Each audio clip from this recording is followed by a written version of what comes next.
안녕하십니까. 강지연입니다. 유례없는 코로나19 사태로 난생 처음 겪어보는 일들이 늘어나고 있는 요즘입니다. 이웃과의 대화나 소통 대신 거리 두기를 권장받고 있고 또 역사상 처음으로 홀수올림픽을 개최하게 됐죠. 또 국내에서는 사상 첫 온라인 개학이 현실화됐습니다. 코로나19로 달라진 일상이 언제까지 지속될지 또 이런 상황에 현명하게 대응하면서 코로나19를 극복할 수 있는 방법은 무엇일지 오늘도 함께 고민해 보겠습니다. 시민의 방송 TBS는 매일 아침 9시부터 9시 50분까지 TV와 유튜브를 통해 코로나19 특집 생방송을 진행하고 있습니다. 먼저 서울 상황실에 나가 있는 기자 연결해서 국내 코로나19 진행 상황과 새로운 소식들 짚어보겠습니다. 구균진 기자. 네, 서울시 재난안전대책본부에 나와 있습니다. 네, 국내 확진자와 사망자 현황부터 정리해 주시겠어요? 네, 어제 0시 기준 국내 확진자는 125명 늘어나 모두 9,786명으로 집계됐습니다. 사망자는 4명 증가한 162명입니다. 격리 해제된 환자는 5,400명대로 늘어 격리 중인 환자보다 1,000명 이상 많아졌습니다. 신규 확진자를 지역별로 살펴보면 서울에서 24명이 추가됐는데 구로구 만민중앙교회 관련 감염이 하루 사이 17명 이상 발생했습니다. 이로써 만민중앙교회 관련 집단 감염 규모는 최소 39명으로 늘었습니다. 대구에선 신규 발생의 절반에 가까운 60명이 추가됐는데 제2미주병원에서의 집단 감염이 원인인 것으로 분석됩니다. 고령층이 많은 병원에서 감염이 잇따르고 있어서 우려되는 부분인데요. 실제로 중증과 위중한 환자를 연령대별로 분석해봤더니 60대 이상이 85%로 대부분을 차지했습니다. 다만 20대 1명, 40대 4명 등 젊은 층에서도 상태가 심각한 사례가 발생하고 있어서 개인별 위생, 방역 수칙을 잘 지키는 게 필요합니다. 네. 대구뿐 아니라 또 수도권에서도 병원에서의 집단 감염이 계속 발생을 하고 있는데요. 경기도 의정부 성모병원에서는 7명이 확진돼서 병원을 아예 폐쇄한다면서요? 네, 그렇습니다. 경기도 의정부 성모병원에선 지난달 29일과 30일 환자 2명이 발생한 데 이어 어제 간호사 1명과 환자 2명, 간병인 4명 등 7명이 추가로 확진 판정을 받았습니다. 7명은 모두 그제 확진 판정을 받은 82세 입원 환자와 8층 병동에서 같이 머물렀던 것으로 파악이 됐는데요. 병원 내 집단 감염 우려가 커지면서 오늘부터 오는 5일까지 병원 전체를 폐쇄하고 외래 진료와 응급실 운영이 중단됩니다. 질병관리본부는 병원 의료진과 환자, 간병인 등 2천여 명에 대해 전수조사하기로 했습니다. 앞서 지난달 16일 이 병원 첫 확진자인 75세 남성이 폐렴 증상이 나타나 병원에 들렀다가 지난달 29일 확진 판정을 받고 약 4시간 뒤에 숨졌는데요. 보건당국은 이 사망자와 병원 내 두 번째 확진자인 82세 여성이 8층 병동에서 동선이 겹친 것으로 보고 역학조사를 벌이고 있습니다. 네. 또 서울 아산병원, 국내 최대 규모의 상급 종합병원 중에 한 곳인데요. 서울 아산병원에서도 9살 어린이가 확진 판정을 받았다고요? 그렇습니다. 서울 아산병원 소아병동에 입원해 있던 9살 어린이가 어제 코로나19 양성 판정을 받았습니다. 이 어린이는 두통 증세를 호소하며 지난달 26일 마스크를 쓰고 아산병원 응급실을 찾았는데 당시 검사 결과는 음성이었습니다. 이후 다인실에서 1인실로 옮겨졌고 의심 증상이 심해져 재검사한 결과 최종 확진 판정이 나온 겁니다. 해당 어린이는 아산병원에 오기 전 집단 감염이 발생한 의정부 성모병원을 찾았던 것으로 확인됐습니다. 현재 이 어린이는 음압병실로 옮겨져 치료를 받고 있으며 함께 있던 다른 어린이 환자와 의료진도 모두 격리됐습니다. 한편 아산병원의 상주 직원은 8천여 명, 병상은 2,700여 개에 달하는데요. 의료진과 환자, 면회객까지 모두 포함하면 하루 유동 인구만 10,000명이 넘을 것으로 추정됩니다. 이에 대해 병원 측은 일단 소아병동을 먼저 폐쇄하고 역학조사 결과에 따라 추가 병동 폐쇄 여부를 검토하고 있다고 밝혔습니다. 네, 이 아산병원 규모가 워낙 큰 병원이다 보니까 추가 감염 확산에 대해서 좀 우려가 되는 상황이군요. 그런가 하면 해외로부터의 유입, 그 확진 사례도 계속해서 늘고 있죠. 그렇습니다. 하루 새 해외 유입 감염이 확인된 환자는 모두 29명이었는데 신규 확진자의 27%, 23%를 차지했습니다. 검역 과정에서 15명, 지역사회에서 확인된 14명 중 28명이 내국인, 1명이 외국인이었습니다. 한편 유럽과 미국을 다녀온 뒤 확진 판정을 받는 사례도 증가하고 있는데요. 서울 용산구에선 각각 미국과 영국을 다녀온 10대와 20대 3명이 확진 판정을 받았습니다. 특히 서울에선 어제 저녁 6시 기준 해외 접촉 관련 사례가 13명 정도로 늘었습니다. 한편 정부는 오늘과 내일 이탈리아에 거주하는 우리 교민 530여 명을 2차례에 걸쳐 국내로 이송합니다. 먼저 밀라노로 떠난 전세기 한 대가 교민 310여 명을 태우고 오늘 오후 2시쯤 인천공항에 도착합니다. 로마로 간 전세기 한 대는 210여 명을 태우고 내일 오후 4시 정도에 도착합니다. 이때 37.5도 이상의 열이 있는 교민은 탑승할 수 없는데요. 입국 교민은 모두 증상 여부에 따라 인천공항이나 임시생활시설에서 진단검사를 받게 되는데 검사 결과 1명이라도 확진자가 나오면 탑승자 전원이 2주간 임시생활시설에서 격리되며 모두 음성이면 자가격리에 들어갑니다. 지금까지 서울시 재난안전대책본부에서 TBS 구균진입니다. 네, 구균진 기자 수고했습니다. 이어서 TBS 보도본부 서효선 기자와 함께 좀 더 자세하게 이슈들 정리해 보겠습니다. 서효선 기자, 어서 오세요. 네, 안녕하세요. 자, 어제 확진된 신규 확진자가 125명이었습니다. 그중에 대부분이 대구 지역에서 나왔는데요. 아무래도 그 제2미주병원 집단 감염 영향이 큰 거겠죠. 네, 어제 신규 확진자 60명이 대구에서 나왔습니다. 특히 대구 달성읍에 있는 제2미주병원에서 최소 58명이 추가로 확진 판정을 받았는데요. 이로써 어제 0시 기준으로 대실요양병원과 제2미주병원 확진자는 모두 228명까지 늘었습니다. 같은 건물을 쓰는 두 병원에 대한 정확한 감염 경로가 아직까지도 나오지 않은 가운데 우선 최초 발생이 있었던 최초 확진 판정을 받았던 환자에 대한 결과가 나왔습니다. 초발 환자인 대실요양병원 종사자는 첫 증상이 나타난 이후에도 업무를 계속한 것으로 드러났는데요. 네. 이 환자의 최초 증상 발현일이 3월 2일, 그리고 이 환자가 최종적으로 양성 판정을 받은 건 무려 3월 18일로 2주간의 간격이 뜹니다. 그러네요. 네, 이 기간 동안 첫 확진자는 평소와 같이 환자를 대하고 업무를 맡은 걸로 파악됐습니다. 어제 방역당국도 이 같은 사실을 발표하면서 방역당국으로서 아쉬웠던 부분이라고 말했습니다. 또 감염에 취약한 정신요양병원 그리고 사회복지시설 종사자들은 조금이라도 이상이 있거나 증상이 있다면 업무를 하지 않는 것이 매우 중요하다고 강조했습니다. 네. 그런데 또 이런 가운데 대구 미주병원 간호사들의 근무 환경이 굉장히 열악했다고요. 네, 지금 코호트 격리 중인 제2미주병원에는 약 30여 명의 종사자들이 아직도 남아 있습니다.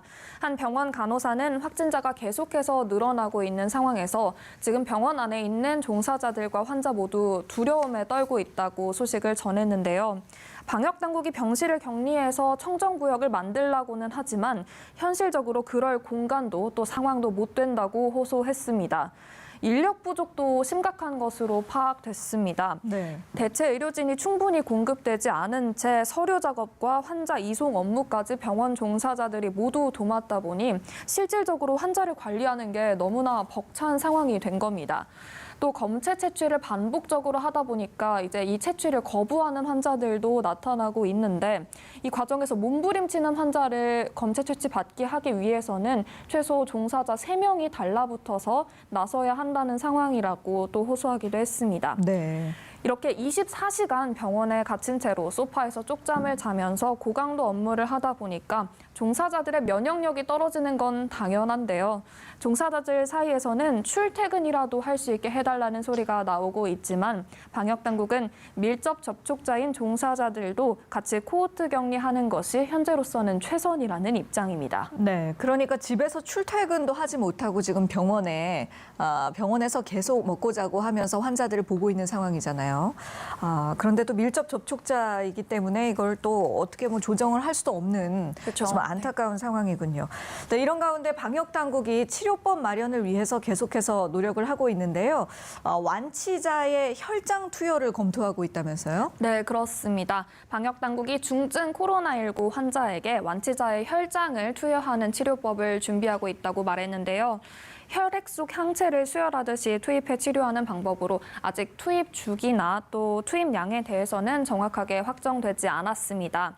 혈장을 확보한 뒤 필요한 검사도 있을 텐데 이것에 대해서도 혈액관리위원회 산하 전문분과위원회와 검토를 통해서 확정할 예정이라고 전했습니다. 일부 전문가들은 혈장 치료를 비관적으로 보기도 하지만 현재로서는 유효한 치료제나 또 백신이 없는 상황에서 중증 환자 치료 수단의 하나로 준비할 수 있다고 판단해서 진행하게 됐다고 방역당국은 설명했습니다. 앞서 2015년 메르스 때도 우리 방역당국이 9건 정도 회복기 환자의 혈장을 중증 환자에게 투여해서 치료 시도를 한 적이 있습니다. 네. 조금이라도 그 유의미한 결과가 나왔으면 좋겠는데 아직까지는 좀 결과를 지켜봐야겠습니다. 자, 국내 또 다른 주요 감염 원인인 해외 유입 관련 사례로 넘어가 보겠습니다. 우리 국민들을 이송하기 위해서 이탈리아로 떠났던 전세기가 오늘 돌아오게 되죠. 네, 그렇죠. 이탈리아 밀라노에 체류 중인 한국인 또 그 가족들이 정부 전세기로 오늘 귀국합니다. 중앙재난안전대책본부는 임시 항공편이 승객 313명을 태운 채 오늘 오후 2시 인천공항에 도착한다고 밝혔는데요.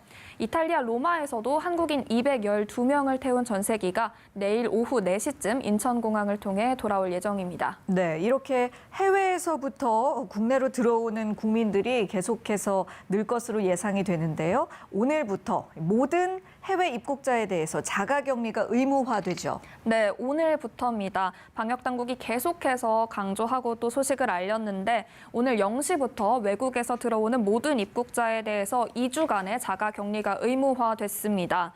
입국할 때 코로나19 의심 증상이 있으면 공항에서 진단검사를 받게 되고요. 의심 증상이 없을 경우에 국내 내국인과 장기 체류 외국인은 본인 거주지에서 또 거주지가 없는 단기 체류 외국인은 임시 시설에서 격리에 들어갑니다. 또 입국자들은 공항에서 자가격리 안전보호 앱을 의무로 설치하게 됩니다. 네, 그렇군요. 공항에서부터 귀가할 때까지도 이 접촉자를 최대한 줄이는 부분이 중요할 것 같는데 여기에 대한 대책이 있나요? 네, 정부 차원의 대책과 지자체 차원의 대책이 함께 나오고 있습니다. 우선 정부는 모든 해외 입국자가 공항에서 귀가할 때 승용차를 이용하도록 적극 권장하고 있습니다. 또 승용차 이용이 어려운 경우에는 해외 입국자만 탑승하는 별도의 공항버스나 KTX 전용 칸을 이용할 것으로 당부했는데요. 서울시는 공항에서부터 자치구가 요구하는 지정 장소까지 8개 임시 노선을 운영하기로 했습니다. 지정 장소에 하차한 이후에는 자치구에서 또 마련한 수송편에 따라서 이동을 하고요. 자가격리에 들어가게 됩니다. 울산시도 대책을 내놨는데요. 인천공항을 통해 들어오는 모든 입국자들을 직접 전세버스에 태워서 이송하기로 했습니다. 네. 정부는 김해공항 또 대구공항을 통해 입국하는 입국자들에 대해서도 방안을 마련한다는 방침입니다. 네. 그런데 이렇게 입국한 사람들에 대한 관리는 어떻게 이루어지게 될까요? 워낙 많은 사람들이 들어오다 보니까 인력이 부족하진 않을지 좀 걱정이 되는데요. 네, 아무래도 그렇겠죠. 해외에서 지금 국내로 들어오는 사람들이 정말 많습니다. 네. 이에 따라서 자가격리자도 자연스럽게 계속 늘고 있는데요. 관리 인력 부족 우려가 이제 나오고 있습니다. 우선 해외 유입 국민 대부분이 거주하는 서울시의 경우에는 모니터링 요원 3,000명을 확보했고요. 자치구를 중심으로 이제부터 관리에 나선다고 밝혔습니다. 또 추가로 인력과 격리시설을 확보하고 무단 이탈자는 무관용 원칙에 따라서 강력하게 조치한다는 계획입니다. 하지만 이런 처벌보다 더 중요한 건 개인들 스스로가 자가격리 수칙을 잘 지키는 거겠죠. 앞서 서울 용산구에서는 자가격리 조치를 받은 40대 폴란드인 남성이 이 조치를 따르지 않은 채 편의점에 가거나 공원에 다녀온 사실이 확인됐습니다. 네. 충남 태안에서도 미국에서 입국한 70대 남성이 자가격리 조치를 받았는데 9일 채취를 이유로 자가격리 장소를 무단 이탈한 사실이 드러났는데요. 용산구와 충청남도는 이들에 대해서 각각 고발 조치했습니다. 정부가 해외 입국자들을 대상으로 공항에서부터 앞서 말씀드렸듯이 자가격리 안전보호 앱을 설치하도록 하기는 했는데 사실 이마저도 핸드폰을 놓고 나가면 무용지물입니다. 그렇죠. 그렇죠. 네. 그래서 자발적으로 자가격리 수칙을 잘 지키고 방역당국의 지시에 협조하는 게 정말 절실한 상황입니다. 예, 맞습니다. 정말 국민들 각자가 자발적으로 협조를 하는 것이 지금 무엇보다도 중요한 시점이 아닐까 싶네요. 자, 다음 소식으로 넘어가 보겠습니다. 교육당국이 고심 끝에 개학을 결국 한 번 더 연기하기로 했습니다. 네, 교육당국이 목표로 잡았던 4월 6일 개학이 결국 무산됐습니다. 정세균 국무총리는 어제 중앙재난안전대책본부 회의에서 그동안 감염 위험을 낮추기 위해 방역 역량을 총동원했지만 아직 아이들이 안심하고 등교할 수준에는 이르지 못했다고 인정했습니다. 이에 따라 다음 달 9일부터 온라인 개학이 이제 순차적으로 추진되는데 고등학교 3학년과 중학교 3학년은 4월 9일부터, 고등학교, 중학교 1, 2학년은 4월 16일에 온라인으로 학사 일정이 시작됩니다. 초등학교 저학년은 가장 마지막으로 4월 20일에 개학할 예정이고요. 유치원과 어린이집도 이제 개학이 무기한 연장됐다는 소식이 들어왔습니다. 네, 이 정부가 발표한 온라인 개학에 대해서 그런데 우려의 목소리가 많던데요. 어떤 내용들인가요? 네, 역사상 처음으로 실시되는 온라인 개학. 그런데 예행 연습 한 번 없이 실시되기 때문에 학부모들의 우려의 목소리가 적지 않습니다.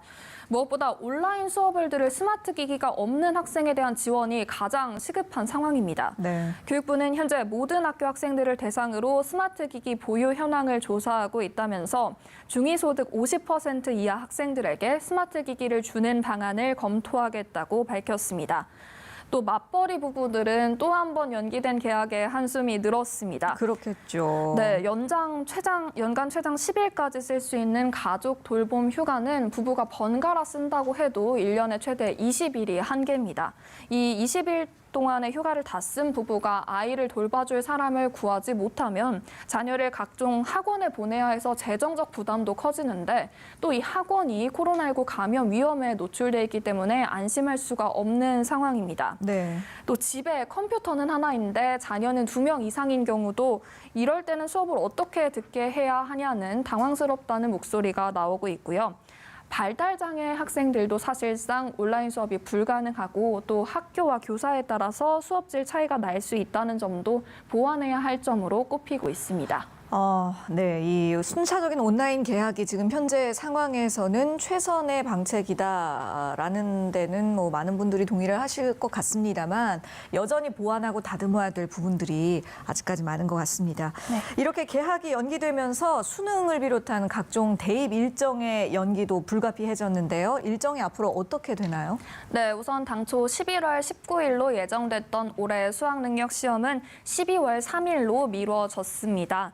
수시 학생부 작성 마감일도 기존 8월 31일에서 2주 더 미뤄져서 9월 16일로 조정됐습니다.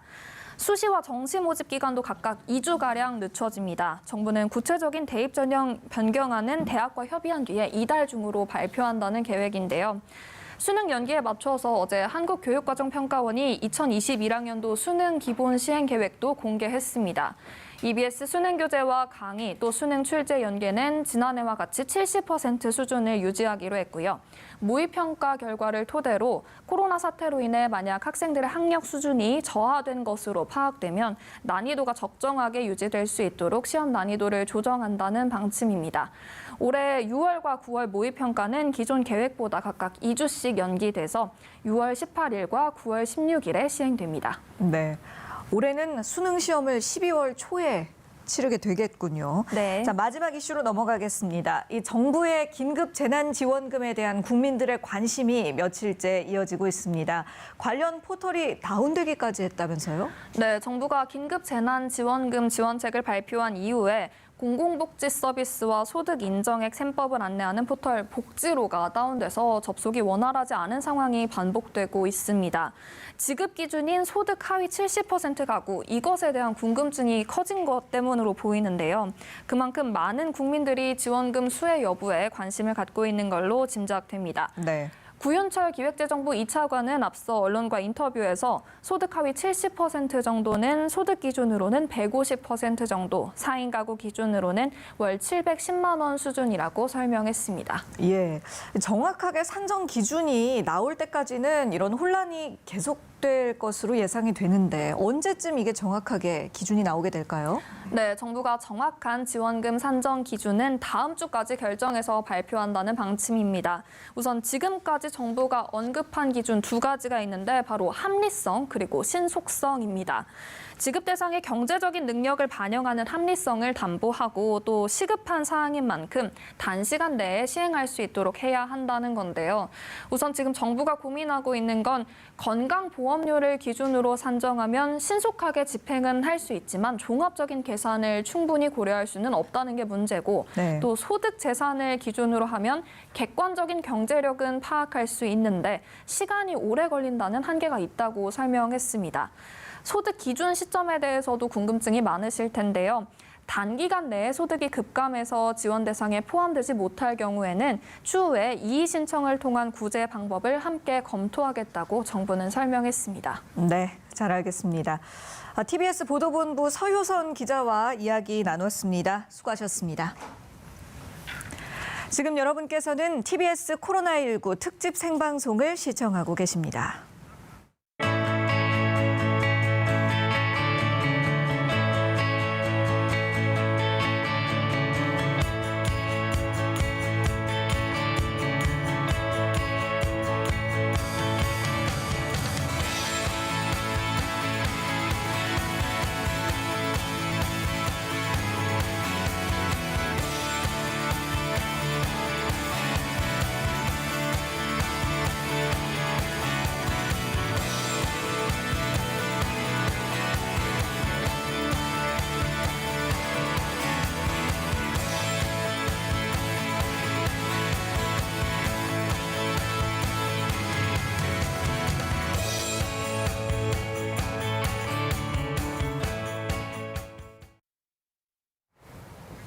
계속해서 전문가와 함께 현재까지 코로나19 발생 현황 그리고 앞으로의 전망까지 좀 더 자세하게 살펴보겠습니다.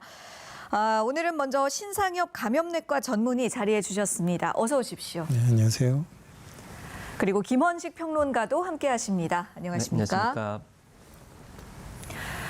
자, 국내 코로나19 확진자 수가 다시 세 자리로 늘어났습니다. 어제 0시 기준으로 125명이 신규로 추가가 됐는데요. 그중에서 절반 정도가 대구에서 발생을 했습니다.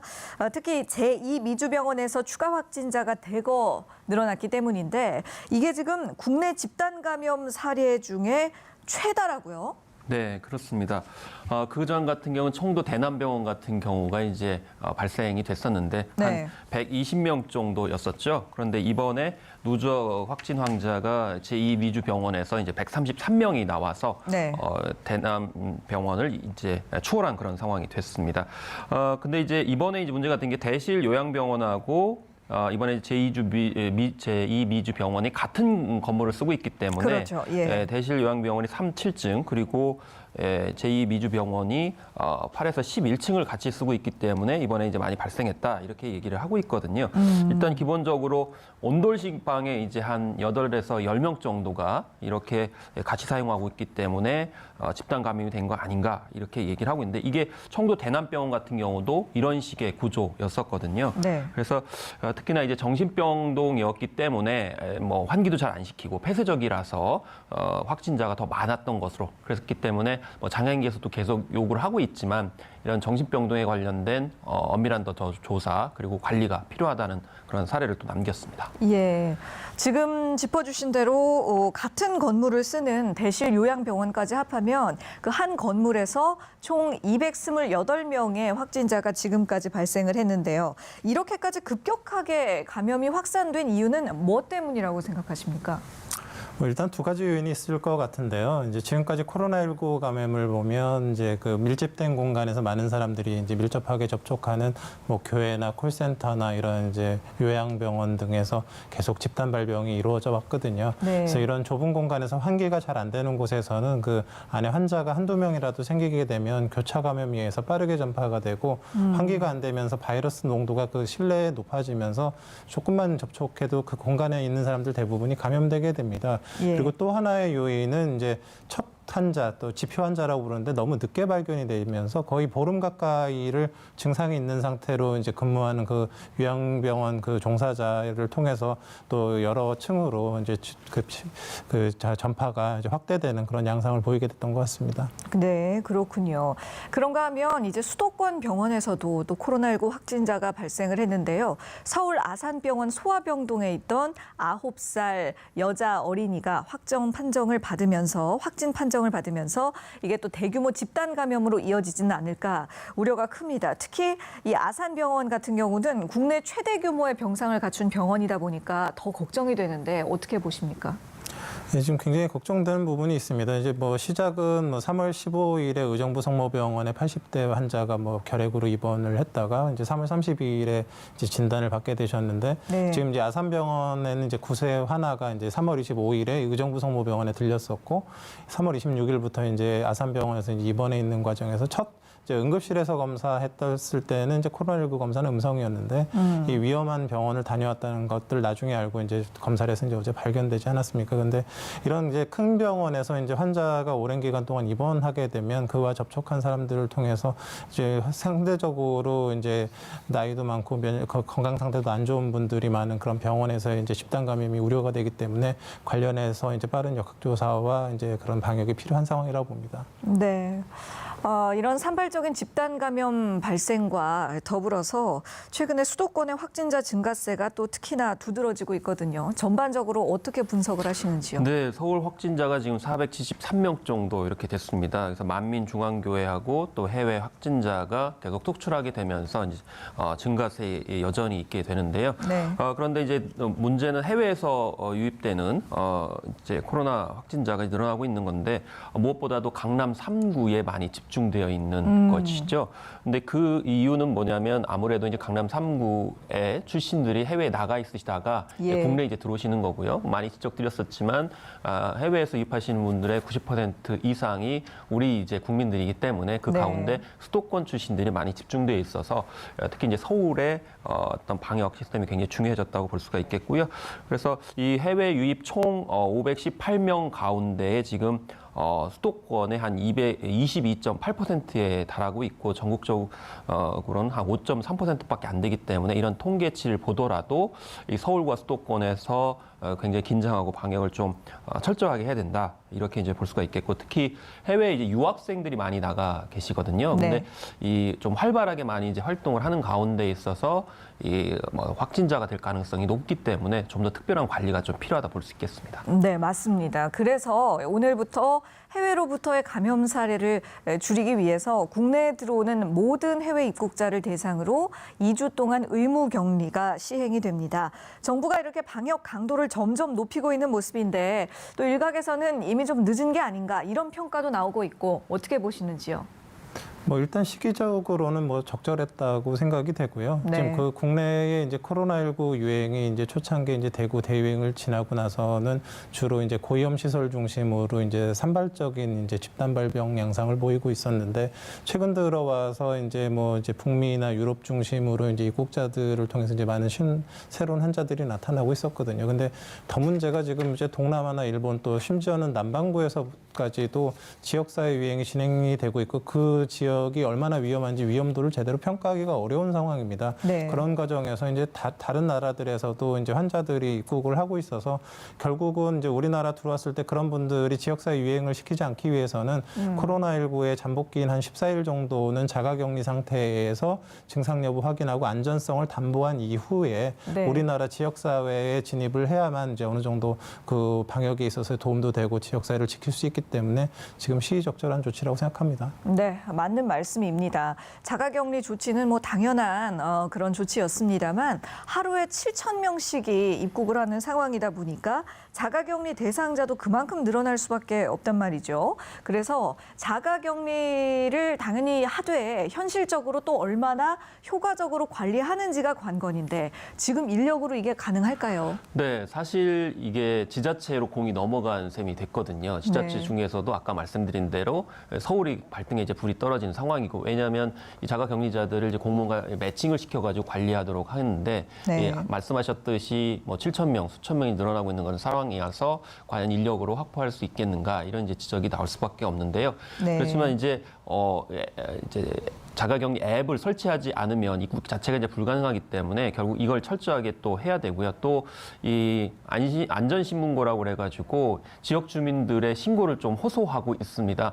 그러니까 뭐 공무원 관리 인력으로는 부족하기 때문에 이 시민들이 자발적으로 좀 나서가지고 이제 도와달라 이렇게 이제 하고 있는 그런 상황이라서 이제는 뭐 관민이 함께 협력해서 당분간은 관리할 수밖에 없다. 특히 일주일 동안은 지금 현재 수천 명이 계속 올 가능성이 높거든요. 네. 그리고 이제 아까 말씀드린 대로 젊은 유학생들이 많기 때문에 그 가족끼리 또 전파할 가능성이 있어서 또 예. 가족 간의 어떤 그런 전염도 굉장히 특별하게 관리할. 그래서 지금 이제 굉장히 중요한 시기이기 때문에 좀 필요하고 어렵다 하더라도 관민이 좀 협력해야 될 그런 시점이라고 볼 수가 있겠습니다. 네, 그렇군요.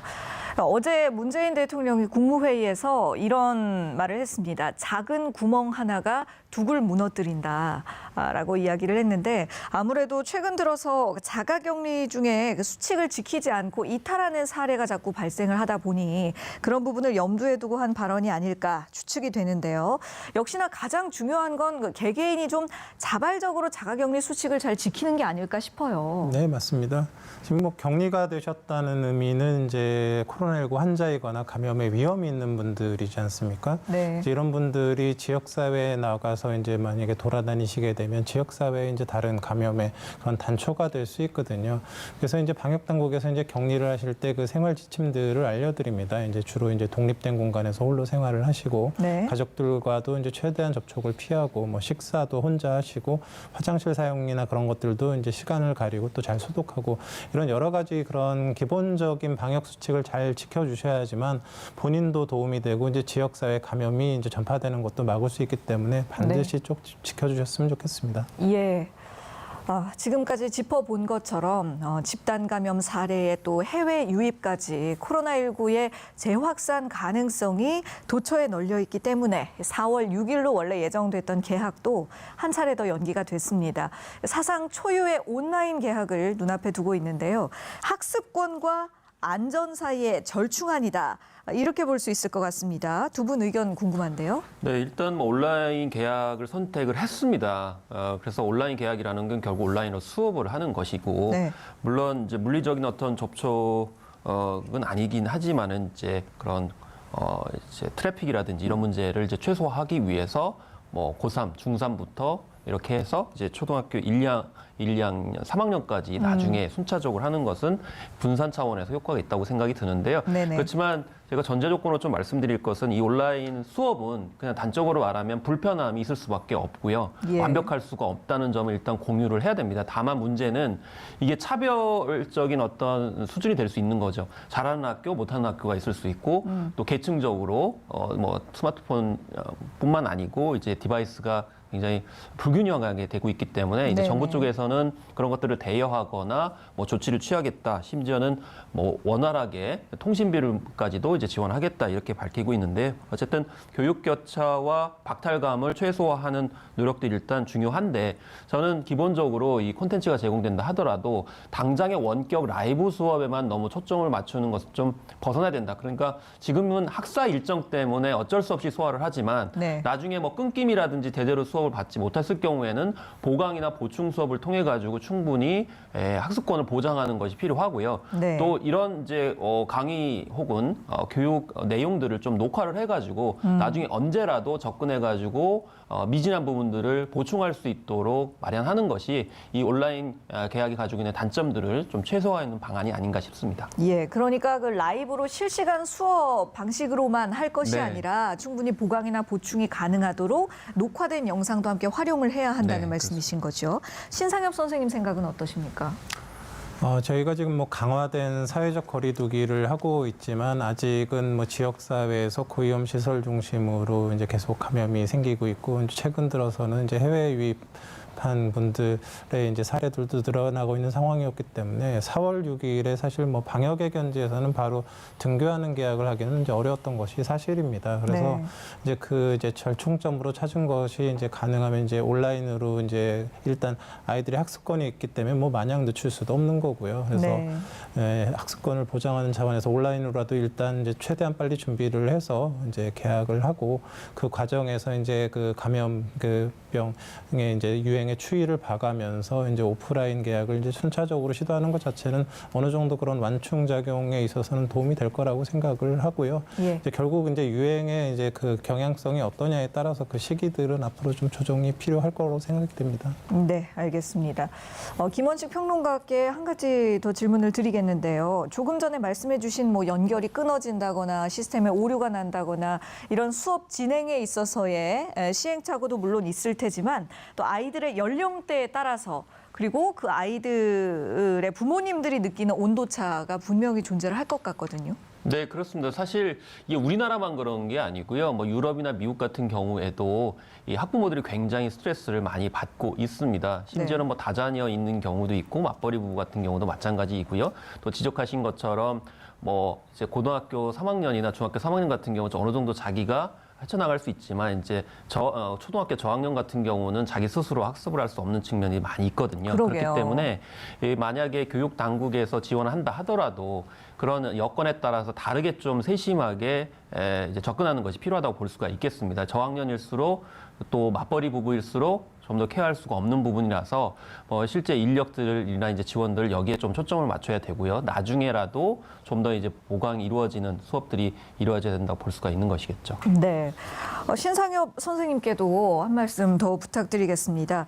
조금 전에 이 추이를 봐서 어떤 그 시점에 따라서 앞으로의 그 진행이 이루어져야 한다고 말씀하셨는데요. 교육부에서도 앞으로의 상황 진행에 따라 온라인 수업과 대면 수업을 병행하겠다라고 밝혔습니다. 방역적인 측면에서 보실 때의 그 등교 시점은 언제쯤이 적절할 것으로 예상을 하시나요?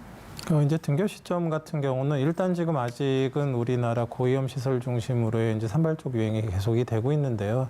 이제 정부 차원에서 이제 그런 고위험 시설에 대한 전수조사도 시행하고 하면서 어느 정도 이제 유행이 그 어느 시점에 되면 안정화가 될 수 있을 거라 생각하거든요. 그런 국내의 유행이 안정화가 되고 지금 아직 이제 해외 유입되는 사례들이 굉장히 늘고 있고 해외 유행이 굉장히 지금 심하게 이제 퍼져나가는 양상이기 때문에 해외 유입례에 대한 부분들에 대해서도 이제 방역 당국에서 지금 여러 시스템을 만들고 있지 않습니까? 예. 그런 시스템이 안정이 되어서 어느 정도 이게 차단 효과가 있다라는 것들이 확인이 될 때쯤, 그러니까 국내외 상황이 어느 정도 안정이 된다라는 시점이 됐을 때 이제 대면 수업은 이제 가능하게 될 거라고 보고요. 네. 그 과정에서는 이제 사실 그 이제 대면 수업을 위한 준비 과정이 또 필요할 거라고 생각하거든요.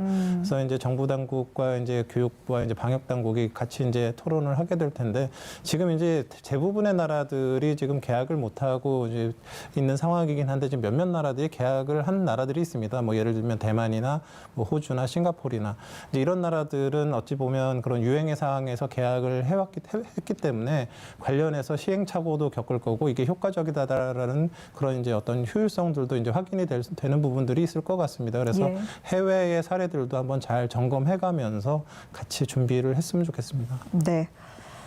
이 코로나19 사태가 발생한 이후로 정말 처음 해보는 것들이 참 많습니다. 처음 가보는 길이라 물론 여러 가지 시행착오가 있겠습니다만 모두 함께 지혜를 모아서 협력을 해서 현명하게 나아갈 수 있기를 바라겠습니다.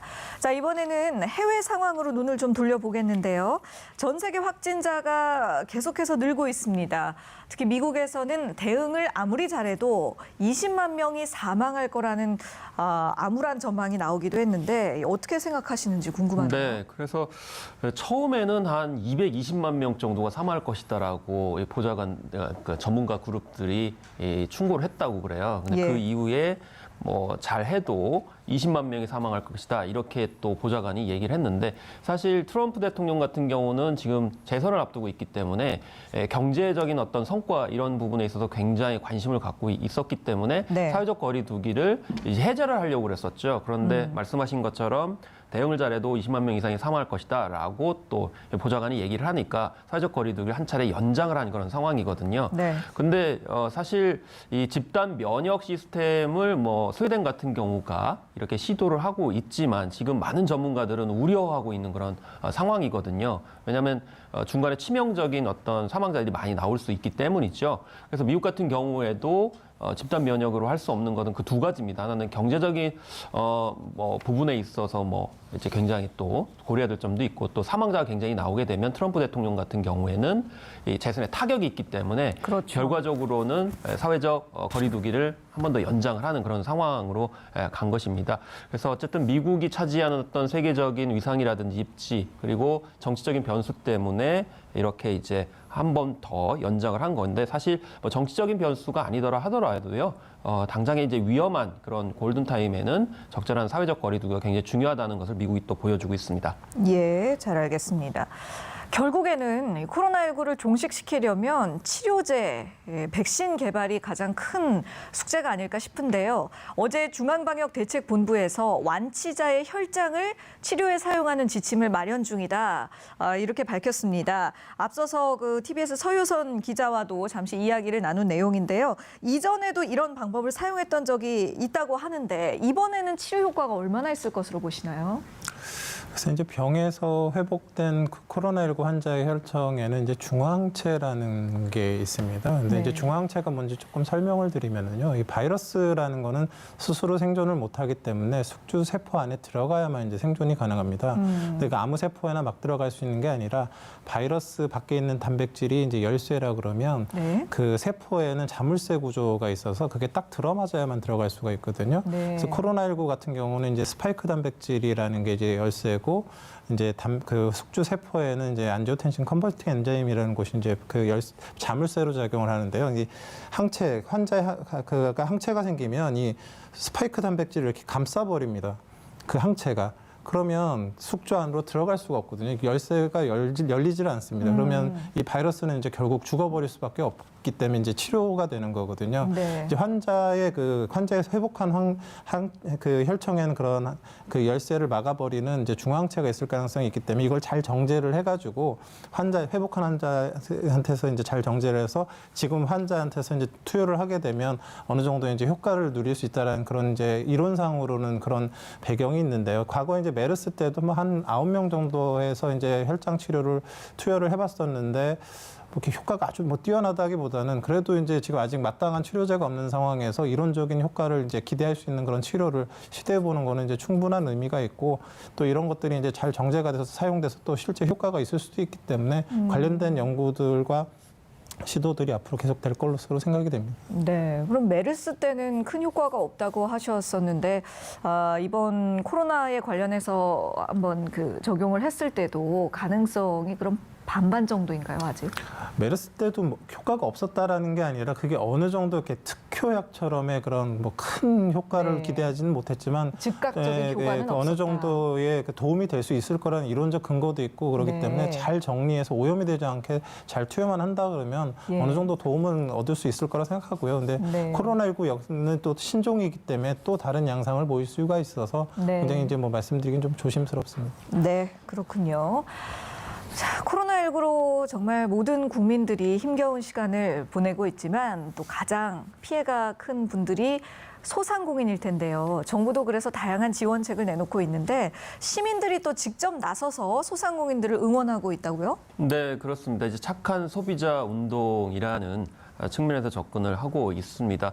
아무래도 이런 재난 위기 상황에 이제 닥치게 되면은 영세한 그런 소상공인들이 가장 타격을 입게 되고 네. 지금 현재 매출액이 뭐 90% 이상 줄어들어가지고 굉장히 어려움에 처하죠. 그래서 물론 개인적으로는 생계비를 지원해야 되지만 사업체 같은 경우는 이렇게 또 사업체에 관련된 뭐 지원, 예를 들면 중기부 같은 경우 소상공인을 위해서 1,000만 원을 긴급 대출하지만 이건 대출이거든요. 네. 그렇기 때문에 어쨌든 소비가 있어야만이 또 이제 소득이 있게 되는 소상공인들이기 때문에 이 단골집을 방문해가지고 시민들이 선결제를 하는 거죠. 이 단골집 같은 경우는 자주 가시기 때문에 네. 지금 현재 음식을 소비하지 않는다 하더라도 미리 좀 돈을 지급을 해주시면은 긴급한 상황이기 때문에 소상공인들이 뭐 생계비나 뭐 대출금 같은 걸 갚을 수 있겠다고 볼 수 있겠고요. 또 네. 착한 임대인 운동 같은 경우도 지금 뭐 전국적으로 많이 확산되고 있습니다. 이제 서울시 맞아요. 같은 경우는 뭐 월세 깎아주는 착한 임대인에 대해서 최대 500만 원 정도의 지원을 해주고 있다고 하는데요. 물론 이 액수를 좀 더 많이 늘려야 될 그런 필요성도 있는데 중요한 것은 이런 시도가 굉장히 중요하다는 것이죠. 그래서 어쨌든 이런 착한 소비자 운동, 착한 임대인 운동이 우리 어떤 시민들의 자발적인 그런 참여로 더 확산되고 있다는 점이 굉장히 고무적입니다. 네, 맞습니다.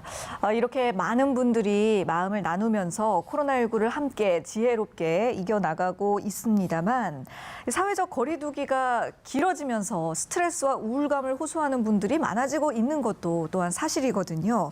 어떻게 하면 이 소위 말하는 코로나 블루, 이 우울감을 극복할 수 있을까요?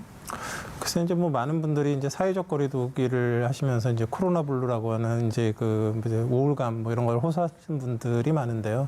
결국 이제 마음에도 이제 방역이 필요합니다. 그래서 이제 뭐 오프라인으로 사람을 만나지 못하더라도 이제 온라인으로 이제 사람들과 교류하고 또 문화생활도 좀 하시고 또 기회가 된다 그러면 사람 없는 곳에 가서 간단히 산책도 좀 하시고 그리고 집에서라도 또 이제 그 운동하시는 것들이 굉장히 중요하거든요. 그래서 네. 이제 본인이 할 수 있는 운동을 꾸준히 시간을 정해서 하시고 또 골고루 이제 음식을 드시고 이런 기본적인 건강 관리들을 이제 좀 잘 해주시는 것도 이제 같이 도움이 될 거로 생각이 됩니다. 예. 실내에서 주로 생활을 하더라도 기본적인 건강 관리, 운동은 평소와 같이 컨디션 관리를 잘 해주셔야 되겠군요. 그리고 그 어떤 그 정신적인 측면에 있어서는 뭐 극도의 두려움이나 불안감을 너무 갖기보다는 앞으로 좀 장기적으로 함께 가지고 가야 할 어떠한 일상으로 생각하면서 본인의 생활을 잘 유지해 나가야 할 것 같은데요. 그래서 정부에서도 강화된 사회적 거리두기의 다음 단계로 생활 방역 체계로의 전환, 또 그에 대한 세부 지침을 마련하겠다고 밝혔습니다. 어떤 지침이 필요하다고 보시는지요? 네, 일단 이제 개학하고 개강이 사실은 굉장히 중요합니다. 그래서 일단 교실에 가서도 어떻게 이제 수업을 받는가, 뭐 책상 배치를 어떻게 할 건가, 네. 식사를 또 학생들이 어떻게 할 건가, 또 쉬는 시간 배치를 학년별로 반별로 어떻게 할 건가 중요하고 이건 대학계도 이제 마찬가지라고 볼 수가 있겠고요. 또 네. 생활방역책에서 봤을 때 이제 전염이 사무 공간에서 이루어지는 경우도 있어요. 뭐 손잡이라든지 엘리베이터 버튼이라든지 같이 쓰는 공용 다용도실에 뭐 커피포트라든지 컵 이런 것들을 어떻게 할 것이냐 이제 생활 방역체가 굉장히 그래서 중요하고 또 식사할 때도 뭐 떠먹기를 어떻게 할 것인가도 여전히 생각해야 되고 또 아까 이제 말씀하신 대로 이 산책 문화를 또 어떻게 이격거리를 갖추면서 이제 어떤 마음의 피로증들을 뭐 캠핑을 통해 가지고 한다든지 축제도 소규모 단위로 한다든지 할 수 있고요. 또 문화 콘텐츠를 활용해 가지고 뭐 실내에서 또 이제 마음의 어떤 피로증을 해소하는 그래서 IT 기반의 뭐 문화생활 같은 경우에도 이 생활 피로증 혹은 감염 이제 우려 불안을 이제 해소할 수 있는 요소이기 때문에 이 일상생활 속에서 이제 굉장히 다양하게 시도를 해야 된다. 특히 뭐 다행인 것은 인플루엔자가 거의 범접을 못할 정도로 됐다고 하거든요. 그래서 네. 일반 건강 수칙으로서의 생활 방역 의식을 갖는 것이 장기적인 어떤 이런 코로나19에 대응하는 방법이 되겠습니다. 네, 잘 알겠습니다. 지금까지 신상엽 감염내과 전문의 그리고 김원식 평론가와 말씀 나눴습니다. 고맙습니다. 저희가 오늘 준비한 내용은 여기까지입니다. 오늘도 건강한 하루 보내시고요. 시청해 주셔서 고맙습니다.